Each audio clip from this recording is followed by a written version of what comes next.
What's going on, everyone? Jim Lakehiller here, back again, and today we are talking about Raidou Remastered, The Mystery of the Soulless Army. Now, the original title, I believe, was Raidou.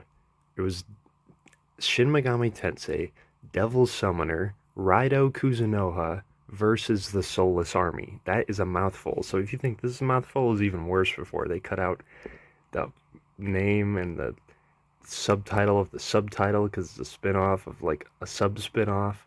Anyway, good simplification. Just stick in Raidou's name, you're good. He's on the cover. We know it's SMT related. It's all good in the hood. This Xbox version, as you can see on Series X, is actually preserved. It's all on the disc and everything. Always make sure to mention that in a video. It's always good to know. It is also on PS5, and I believe it's on PS4. It's on Switch. They just skipped the Xbox One completely. It's only on Series X, which is interesting.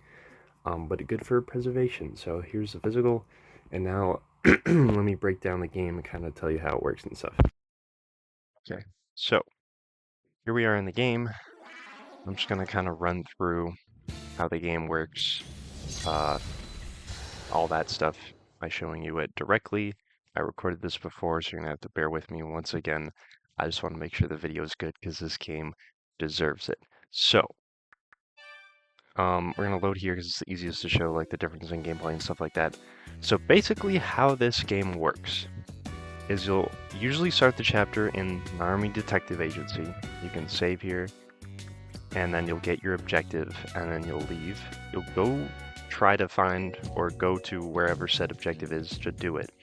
Like asking around with people, find a location, and then they'll have these camera angles that remind me of Pokemon Coliseum.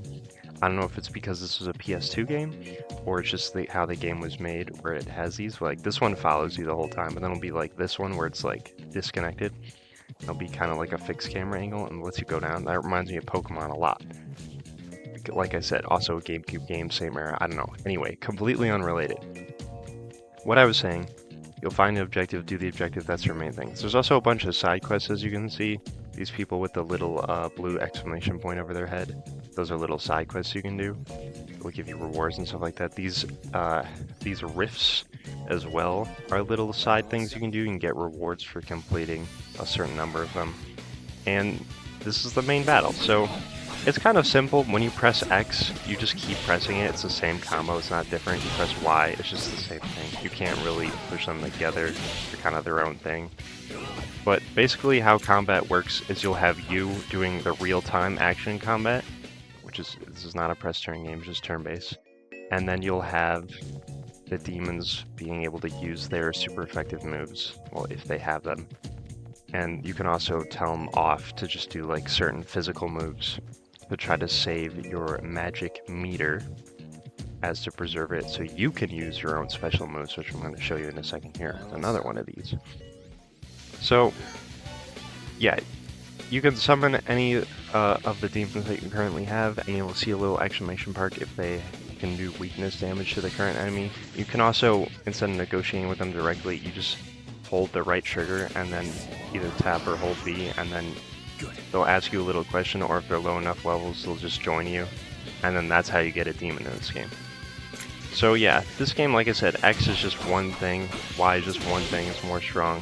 X will help you gain your magic physical attacks, but as soon as you turn that on, as you see left and right D-pad, the demons will use their magic buffs and attacks, and then they can do weakness damage, and they can do even more damage in the real time in order to defeat the battle. And then once you do enough damage and combos and stuff like that, you'll see in the bottom right next to all my moves, you can charge your special move. It'll say, Goto will say Raidou Kuzunoha the 14th. You'll do Y and B, at least on Xbox. And you'll do a special move that will be boosted by whatever demon has like a weakness move against the enemy. So that's basically how the gameplay works. It's real time, combined with like weaknesses and stuff like Pokemon SMT. So basically think of it, at least the way the game's structured to me, feels like Shin Megami Tensei 3 SMT3 Nocturne. If instead of being turn-based, it was real-time, which is actually really cool. And hot take, I think I might actually like this game more than SMT3, and I love that game. That game reminds me of Legend of Zelda Twilight Princess, and this game reminds me of Pokemon Coliseum, What it also reminds me of, or what Legends ZA Pokemon is going to remind me of soon, is this game, because it's like Pokemon, but it's also in real time where they have to dodge and stuff. So I'm like, this is really cool. And also going along with the Pokemon thing, a Devil Summoner is like the devils or demons in your game are kind of like your Pokemon, and you can send them out to battle with you. And I think one of the Digimon games was live, or real time. I mean, I always say live action. It's not that. It's real time combat instead of turn-based, like Final Fantasy. And then those same demons, as you can see, I have little Jackie Boy Frost with me. You can use in the world to do investigations, and each of them have their own like special investigation moves and tactics they can use.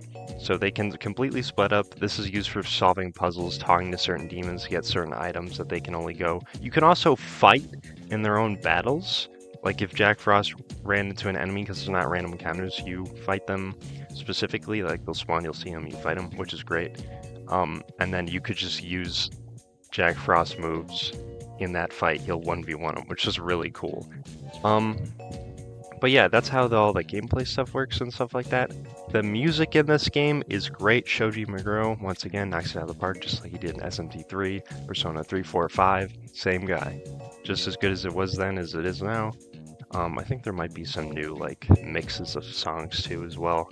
It's all on the soundtrack. I'll link that in the description. But another thing is quality of life improvements. You can quick save like anywhere in the game now instead of at the specific fonts. I didn't really ever use it because I didn't need to. I played the game on Gumshoe difficulty, which is the second easiest one out of the 4. And there's a 5th unlockable harder mode once you beat the game. But yeah, it was pretty fair. I liked it. I felt like that was the perfect difficulty for me because the 3rd one was a little too hard. Because I'm not very good at games like this, but yeah, you can also express Streetcar Anywhere. I don't know if this was in the original game, but it makes it extremely easy to get around and stuff like that. You just pay a little fee and then boom, fast travel there. It'll mark with a little objective where you're supposed to go at that current time and all the stuff like that. Even the Dark World, you can express travel too. And yeah, another thing is the Velvet Room equivalent in this game is the Gomaden. So I can actually just fast travel there, which I think might also be in DDS, Digital Devil Saga, because this game is kind of linked with that. In which you can obviously fuse all your demons, get the new ones, reverse them, transfer all the skills. Like as you can see in the left here, you got the investigation skills as well as their combat and passive skills that you can also transfer to other demons, like cooldown, ignite, which you can use on certain people to either progress a quest or a mainline story thing. You'll use certain things in the real world to like help you with that, which is really cool. It's more of a puzzly thing. It adds to like that detective motif of the game, which is really cool. You can also upgrade your sword slash spear and axe in this game. I just went with the sword, so it does more damage. It gives you a special move that you can also equip and use in battles, which will also obviously do more weakness damage against the enemies you fight in battle. So yeah, that's basically how all that works. I think, like I said, SMT, but in real time, everything that's in that game, like dungeons and what you encounter, instead of random, it's, you know, face them specifically. The menus and stuff are very stylish. Raidou's a really cool character. I liked him ever since I first played SMT3, but yeah, overall, this is a really great game. 100% worth $50. Way more worth $50 than SMT3 in terms of like the remastering they did. It's much more high effort instead of just like an HD port. So definitely worth it. Hope they do the second game. The music's great. The voice acting they added as well. English and Japanese is also great.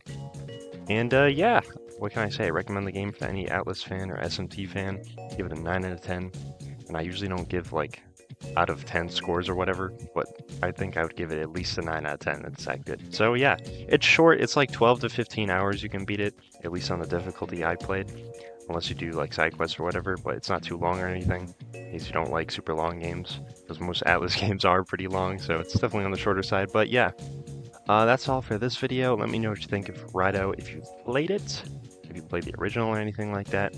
Definitely listen to the soundtrack. Like I said, put that in the description. Leave a like if you want to see more videos like that, and feel free to subscribe if you want to be notified when those come out. That's all I have to say for this video. I hope you enjoyed, and I will catch you in the next one.